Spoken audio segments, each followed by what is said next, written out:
በመጀመሪያ ሁለቱንም ኮሚሽነሮች ላለፉት አመታት የደከሙባቸውን የሰሩባቸውን የመሯቸውን ስራዎች በዚህ መልክ ጥርት ባለ ሁኔታ ስላቀረቡልን ማመስገን ወዳለሁ።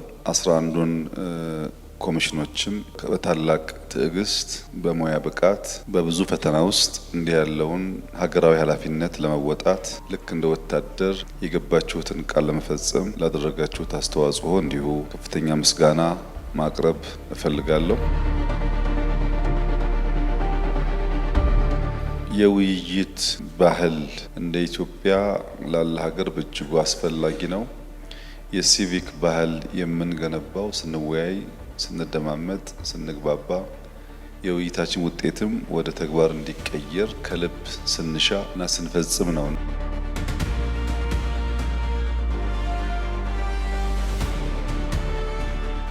ሁላችሁም እንደምታውቁት ኢትዮጵያ ውስጥ እንደዚህ ያለ እድል ተገኝቶ አያውቅም። ስናገኘው ሊራከስብን አይገባም።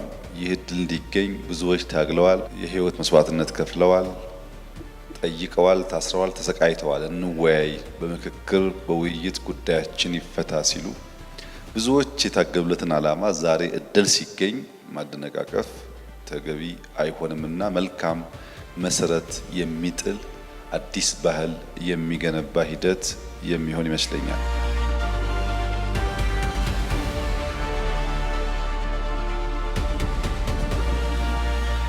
እናንተ ሄዳችሁበት ርቀት ሪፖርት አቅርባችኋል። እኛ አድምጠናል። በሰራችሁት ስራ ኮርተናል።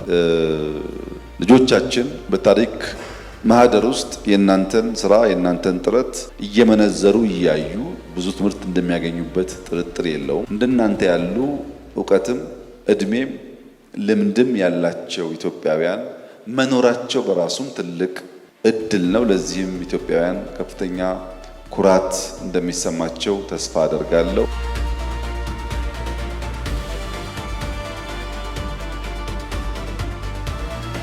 በጥቅሉ ግን ይሄ ውይይት ያስፈልጋል፣ ለኢትዮጵያ ያስፈልጋል። በእኛ በኩል በዚህ ውይይት የሚመጡ ሪኮሜንዴሽኖች ተቀብለን ለማሻሻል ለማስተካከል የስራችን አካል ለማድረግ ዝግጁዎች ነው።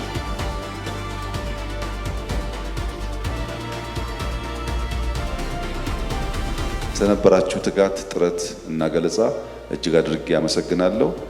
ቀጣዩ ጊዜ የተሳካ እንዲሆንላችሁ እመኛለሁ።